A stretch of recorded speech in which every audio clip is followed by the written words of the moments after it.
show on Kids Place Live.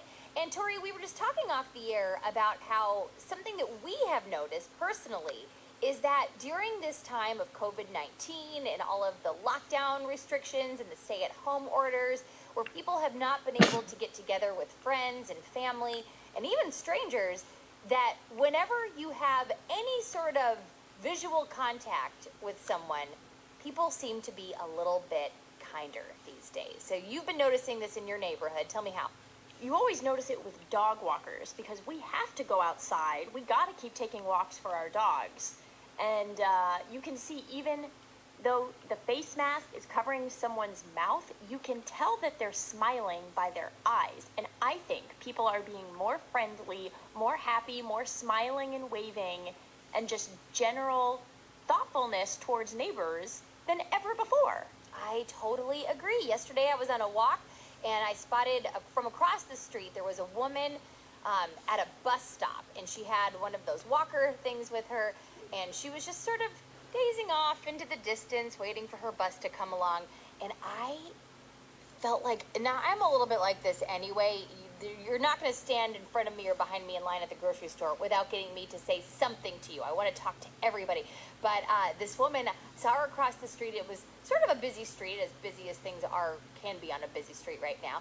And so I was aggressively, hi, waving my hands, hi there. And then she looked startled, and I think I may have scared her. But probably. I got a smile off of her. And it's also, I got to say, we talk about how when you smile, you don't just smile with your mouth, you smile with your eyes. Mm-hmm. And now we're seeing that as everyone has face masks on, you can tell a little bit if somebody's smiling by if their eyes squinch up a little bit, because their mouths are covered in a lot of cases. So I wonder if you can smile with your nose. No, I'm pretty sure you can't. But I did see this thing on the interwebs the other day where this lady did this makeup trick. I'll send this to everybody if I can find it again. She did this makeup trick where she painted her nose to look like a little nose and a mouth. So the tip of her nose and right under her nose was painted like lips, and then she put like a big turtleneck over her actual mouth. So it looked like she had a tiny face. She looked like she had big eyes, teeny tiny nose, tiny lips, and it looked, I'd never seen anything like this before. And she was able to smile with her nose. Her nostrils were a part of the mouth. I'll send this to you. It was so good. But that's not what I want to talk about right now. What I want to talk about is all of these little surprising ways that people are finding ways to connect and be kind to each other that don't even involve the internet. And I'm talking about a story out of Manhattan, New York, to be specific, where there's a college student named Lillian Kogan, and she is at home. She's under stay-at-home orders. New York City is not the easiest place to get around and get outside right now with, and not be around too many people. So people are really staying in their homes and apartments. And she looked out the window, and she could see another apartment when she looked out her window, and there was another window. And she didn't know the people who lived there, but she was determined to connect with them anyway. So she posted a little Post-it note in the window that just said, hi. And then later on, another paper came in the window, and she wasn't standing with it. She just stuck it on the window. And then later on, she walked past the window and saw that the people in that apartment had left a piece of construction paper on the window that said, hi back. And then she wrote another note saying, how are you doing? And they said, fine, how are you doing? And these are all through paper, little notes left on the window.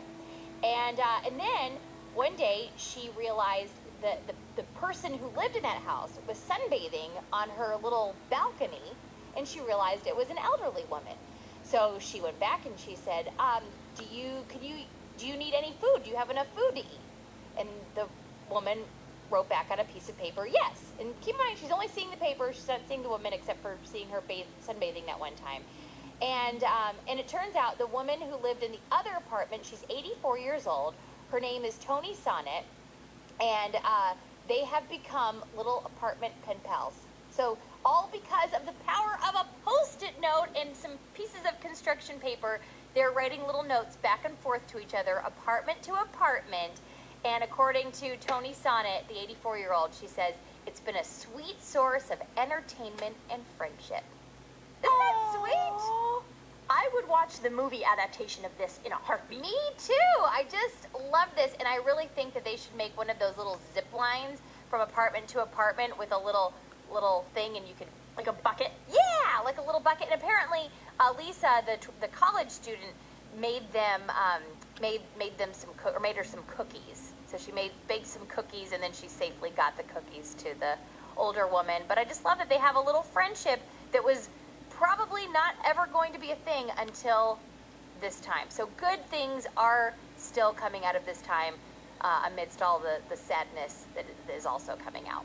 All right, so when we come back, I've got another story for you involving fancy clothes and trash. Can you guess what I'm talking about, Tori? Are people Marie Kondoing their closets? Nope. I'll tell you everything in just a few minutes. It's the Absolutely Mindy Show on Kids Place Live.